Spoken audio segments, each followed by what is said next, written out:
Мною принято решение о проведении специальной военной операции.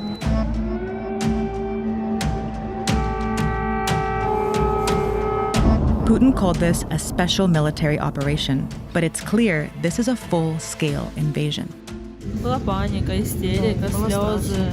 Как у нас пламя было выше дома.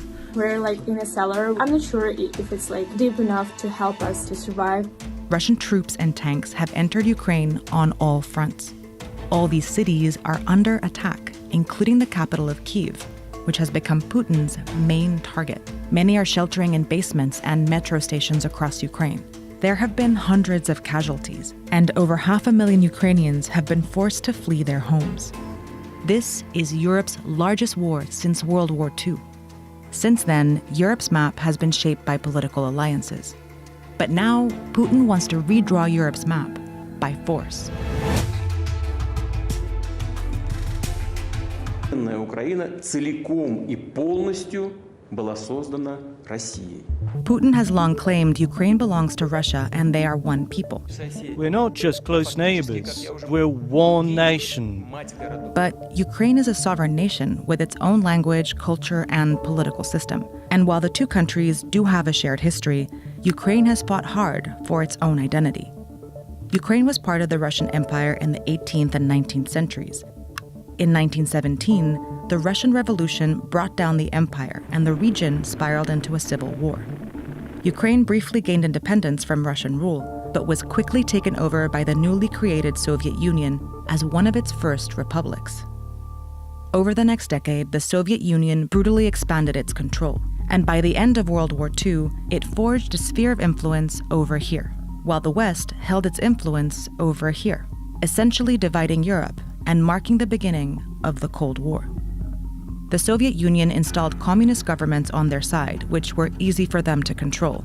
But the West developed into democracies with capitalist economies.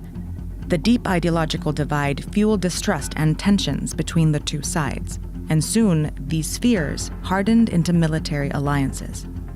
In 1949, these countries, along with the US and Canada, formed the North Atlantic Treaty Organization, or NATO, and promised to defend each other from invasion. A few years later, these countries joined the Soviet-led Warsaw Pact alliance, and each side built up its military to protect itself from the other. Europe remained this way for decades, until one side finally collapsed. By late 1991, republics like Ukraine began declaring independence from Soviet domination. The Soviet Union dissolved into 15 independent countries, including a much weaker Russia. And the Soviet sphere of influence disappeared as many countries overthrew their communist governments. Even though the Cold War ended, the alliance on the other side of Europe was still going strong. In fact, it was expanding. In 1999, Poland, Hungary, and the Czech Republic joined NATO. In 2004, 7 more countries joined. That moved NATO into the old Soviet sphere of influence, bringing NATO to Russia's border for the first time. Belarus, Ukraine, and Georgia were now the last post-Soviet countries left between Russia and NATO. But Ukraine and Georgia both wanted to join NATO for a long time, and that made them prime targets for Russia. Ukraine became a NATO partner in 1994, which brought them a step closer to becoming a member. Україна буде в НАТО. Це історична подія для нашого народу. And in 2013, they reached an association agreement with the European Union. But when it came time to sign the deal, Ukraine's pro-Russian government refused. Instead, they chose to strengthen ties with Russia. After the decision was announced, hundreds of thousands of protesters took to the streets to demand the agreement be signed. Ukraina, Europa! Ukraina, Europa!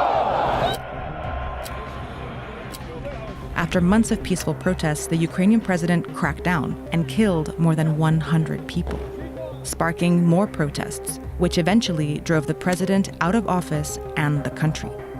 This meant Putin was losing political influence over Ukraine, so he decided to use force instead. First, he invaded and annexed Ukraine's Crimean Peninsula.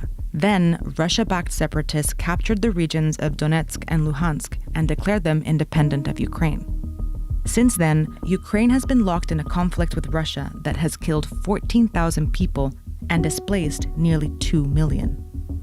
For nearly 8 years, Putin has held on to these regions, destabilizing Ukraine and keeping it from moving closer to the West. But in November 2021, Putin decided to go all in. Satellite images showed at least 100,000 Russian troops and military equipment piling up along the border of Ukraine. Putin repeatedly denied any plans to invade, but weeks later, he presented his demands to the West. His main demand was that NATO stop expanding and move its military borders back to where they were in 1997, away from Russia's. Western leaders rejected his demands. Instead, they put forces on standby and reinforced their military presence in Eastern Europe. Back at Ukraine's border, Russian troops continued to gather. And over here, along its border with Belarus, Russia began conducting huge military drills. On February 21st, the threat of war became real. Считаю необходимым принять уже давно назревшее решение. Незамедлительно признать независимость и суверенитет Донецкой Народной Республики и Луганской Народной Республики. His troops immediately crossed the Ukrainian border into Russian-backed separatist regions under the pretense of peacekeeping. Ukraine announced a state of emergency, and President Zelensky made a direct appeal to the Russian people. Война лишит гарантий всех. Гарантий безопасности не будет больше ни у кого. Кто от этого пострадает больше всего? Люди. Кто этого не хочет больше всего? Люди. Кто может этого не допустить? Люди. Hours later, on February 24th, Putin launched a full-scale invasion in Ukraine. Специальной военной операции.